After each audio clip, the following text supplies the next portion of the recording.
The scent of sage and memories filled Grandma Rose's Victorian mansion as I pulled into the curved driveway. Cars were already parked everywhere, expensive SUVs and luxury sedans that hadn't been here when Grandma was alive.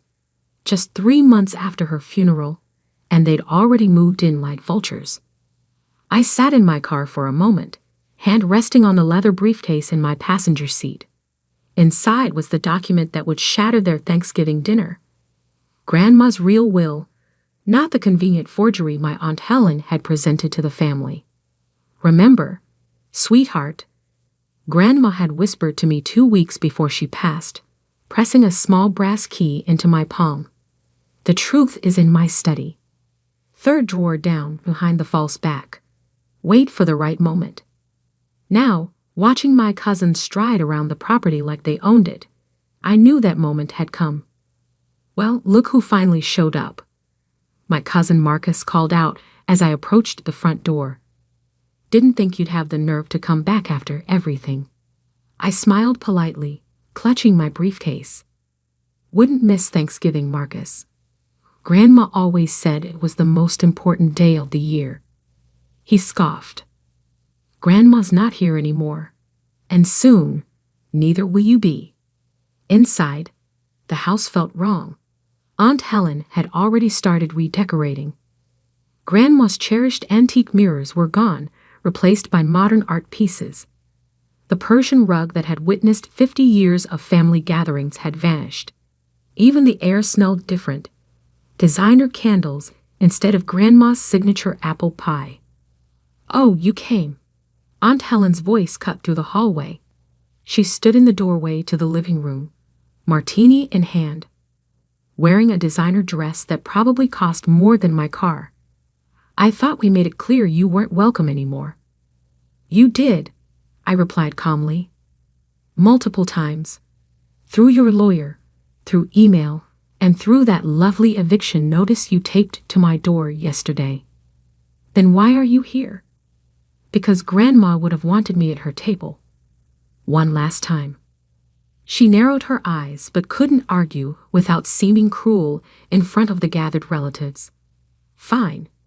But after dinner, we're discussing your departure. Permanently. The dining room was full of familiar faces wearing unfamiliar expressions. Uncle George, who used to slip me $20 bills at Christmas, now couldn't meet my eyes. Cousin Sarah, who'd shared secrets with me during summer sleepovers, sat stiffly in Grandma's chair. My other aunt, Margaret, busied herself with her phone, pretending I didn't exist. I took my seat, the furthest from the head of the table, next to the kitchen door. The same spot they'd put Grandma in her final years, after they decided she was too difficult to deal with. Before we begin, Aunt Helen stood, raising her glass. I want to thank everyone for coming to our first Thanksgiving in our new home. Mother would have wanted the house to stay in the family, and now it has. Several relatives nodded approvingly. They'd all received generous gifts from Aunt Helen after accepting her version of the will without question. And speaking of staying in the family, she continued, her voice hardening as she looked at me. Some people need to understand when it's time to let go. This house belongs to us now. The will was very clear. Was it? I asked quietly, placing my briefcase on the table. The room went silent. Even the children stopped fidgeting with their phones. What's that supposed to mean? Marcus demanded. It means, I said, maintaining my calm, that I find it interesting how quickly everyone accepted a will that wasn't even properly witnessed. A will that contradicted everything Grandma had planned for decades. Aunt Helen's face flushed. How dare you suggest? I'm not suggesting anything.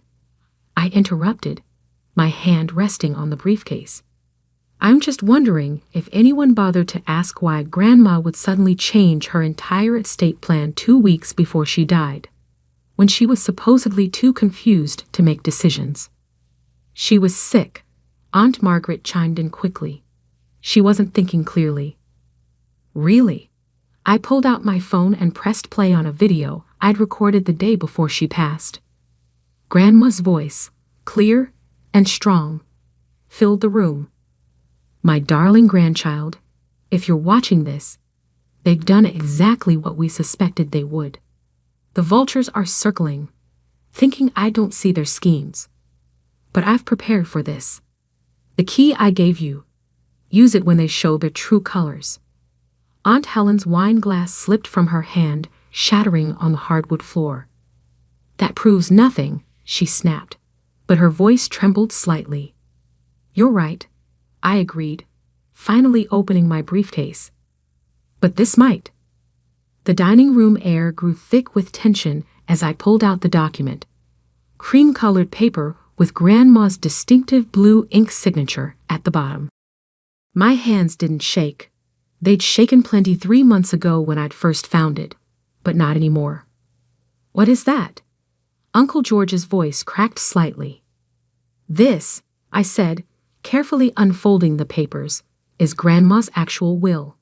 Dated 2 months before she died, properly witnessed by Judge Martinez and Dr. Collins, both of whom, by the way, are very much alive and very clear about Grandma's mental state when she signed it." Aunt Helen shot up from her chair. "That's impossible. We have the will right here." She rushed to the sideboard drawer, pulling out a document that looked remarkably similar. "Ah, yes," I nodded. "The convenient will that appeared after Grandma's death. The one that gave you control of everything and divided the rest among everyone who wouldn't ask questions. Tell me, Aunt Helen, did you really think no one would notice the witness signatures were from people who died 5 years ago?" Silverware clattered as Cousin Sarah dropped her fork. "What is she talking about, Mom?" "She's lying," Aunt Helen snapped, but her face had gone pale. "This is ridiculous. We all know your grandmother wanted." "Wanted what?" I cut in, my voice sharp. "Wanted to give away the house she loved. Wanted to disinherit the grandchild who took care of her for the last 3 years, while you were all too busy to visit. Wanted to reverse every decision she carefully planned for decades." I stood up, pulling out my phone again. "Should we call Judge Martinez? He's having dinner with his family, but I'm sure he'd be happy to confirm which will he witnessed. Or maybe Dr. Collins? He was quite upset when he learned someone had forged a will while he was still very much alive to testify." The room erupted in chaos. Cousin Marcus lunged for the papers, but I pulled them back quickly. "Careful," I warned. "The police have copies, and so does the district attorney's office. Forgery is a serious crime, after all." "Police?" Aunt Margaret whispered, her face ashen. "You went to the police?" "No," I replied calmly. "Judge Martinez did, the moment he learned someone had used a dead person's signature to forge a will he supposedly witnessed." Uncle George stood up, his legs shaking. "Helen, what did you do?" Aunt Helen's composure finally cracked. "I did what Mother should have done. This house belongs in the right hands, not with some sentimental fool who'd preserve it like a museum." "The right hands?" I laughed softly. "You mean the hands that couldn't be bothered to visit her? The hands that were too busy planning renovations while she was still alive? Those right hands." I began reading from the real will. "To my beloved grandchild, who showed me true love and care in my final years. I leave my entire estate, including the house at 1242 Maple Grove and all its contents. To those who chose material wealth over family bonds, I leave this lesson. Karma comes for us all." The silence that followed was deafening. "You're lying?" Marcus sputtered. "This is some kind of trick. Would you like to see the video of Grandma signing it? Or perhaps the notarized statements from the witnesses? I have those too." I pulled out more documents. "Or maybe you'd like to explain to the police why you all claimed a will was witnessed by people who died years ago." Aunt Helen suddenly lunged for her purse. "This is absurd. I'm calling our lawyer. Lawrence Sterling? I asked innocently. He resigned as your counsel this morning. Ethical concerns, he said. Something about not wanting to be involved in estate fraud. The turkey grew cold on the table as reality settled over the room. Children whispered to parents, asking questions no one wanted to answer. Aunt Margaret began quietly crying into her napkin. You have until the end of the weekend to remove your belongings, I said, returning the real will to my briefcase. The locks will be changed on Monday. You can't do this, Aunt Helen hissed. We're family. I turned to her, feeling the weight of Grandma's final words to me. Family isn't about blood, sweetheart. It's about who shows up when it matters. Yes, I replied. We are family. Which is why I'm giving you time to leave with dignity, instead of having the police escort you out now. The grandfather clock in the hallway, one of the few pieces Aunt Helen hadn't dared remove, chimed 7 times. Somewhere in the kitchen, the pies Grandma would have baked were replaced by store-bought imitations, just like the fake Will had tried to replace her real wishes. But truth, like cream, always rises to the top. As evening shadows crept across Grandma's dining room, the family that had gathered for Thanksgiving dinner sat in stunned silence. The revelation of the true Will had shattered more than just their inheritance plans. It had exposed years of lies and manipulation. There's one more thing, I said, reaching into my briefcase one final time. Grandma left individual letters for each of you. The envelopes I pulled out were in Grandma's favorite lavender stationery, each name written in her elegant handwriting. I began distributing them around the table. Aunt Helen's hands trembled as she received hers. More accusations from the grave. No, I replied softly. Grandma called them love with lessons. She wrote them during her last month, when you were all too busy planning her estate to visit. One by one, they opened their letters. The room filled with the sound of rustling paper and muffled sobs as Grandma's final words reached them. Cousin Sarah broke first, tears streaming down her face as she read. She knew I came to the house when everyone was asleep, just to check on her. She thanked me for the secret midnight talks. Of course she knew, I said. Grandma noticed everything, like how Uncle George would leave groceries on the back porch, but was too ashamed to come in after following Aunt Helen's orders to stay away.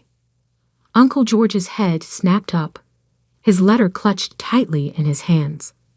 How did she? The same way she knew Aunt Margaret was fighting with her conscience every time she signed another document pushing Grandma out of her own life decisions. I turned to my younger aunt, who was staring at her letter in shock. She forgave you, by the way. She understood the pressure you were under. Marcus stood abruptly, his letter unread. This is emotional manipulation. No, I corrected him. This is the truth you've been running from. The truth about who you all chose to become. I moved to Grandma's chair, her real chair, the one Aunt Helen had banished to the attic. I'd brought it down earlier today, another small act of restoration. Grandma spent her last years watching all of you choose money over memories, renovation plans over relationship repair. She saw you measuring the drapes while she was still sitting in her favorite window seat. But she never stopped hoping you'd remember who you used to be. Aunt Helen, who had been unusually quiet, finally opened her letter. As she read, the color drained from her face. She knew about the first will, didn't she? She whispered. The one I changed. I nodded. She knew everything. The forged documents, the secret meetings with contractors, even the plans to turn her rose garden into a parking area. But she wanted to give you a chance to choose differently. By leaving everything to you. Marcus scoffed, but his voice lacked his usual venom. No, I pulled out one final document. By leaving everything in trust, with specific conditions. The room went still again. the house stays intact for 10 years, I explained. During that time, any family member who wants to reconnect, truly reconnect, not just show up for inheritance claims, is welcome. After 10 years, if genuine change has happened, the trust will be dissolved, and the property divided equally among those who proved family means more than fortune. And you're the judge of that? Aunt Helen's voice was bitter. No, I smiled slightly. Judge Martinez is, along with Dr. Collins and Pastor Roberts, people who knew Grandma's heart and can't be bribed or manipulated. I stood up, looking around the table at the faces of my family, some angry, some ashamed, all shaken. Grandma believed in second chances. She also believed in consequences. This is both. You have 10 years to remember who you were before greed poisoned everything. 10 years to prove that somewhere inside each of you, there's still a trace of the family she loved. The grandfather clock struck 8, its chimes echoing through the silent room. Outside, the first snow of the season began to fall, covering the property in a clean white blanket.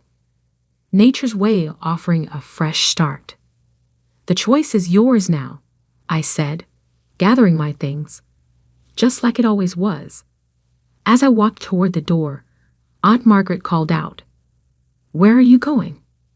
I turned back one last time. To the kitchen. Grandma taught me how to make her apple pie. It's not Thanksgiving without it. Anyone who wants to remember what family really tastes like is welcome to join me. For a long moment, no one moved. Then Sarah stood up, wiping her tears. I remember how she taught us to crimp the edges. One by one, others stood. Uncle George, Aunt Margaret, even some of the younger cousins who had only known Grandma through stories. Aunt Helen and Marcus remained seated, their letters crumpled in their hands. "The door is open," I said to them. For now, just like Grandma would have wanted. In the kitchen, as we began pulling out ingredients and sharing memories, I felt Grandma's presence in every corner. This was her real legacy, not the house, not the money, but the chance for healing she'd orchestrated even after she was gone. The snow continued to fall outside, covering all the old footprints, offering everyone a clean page to write their next chapter. Some would take it, some wouldn't, but at least now, the choice was truly theirs. And somewhere I knew Grandma was smiling.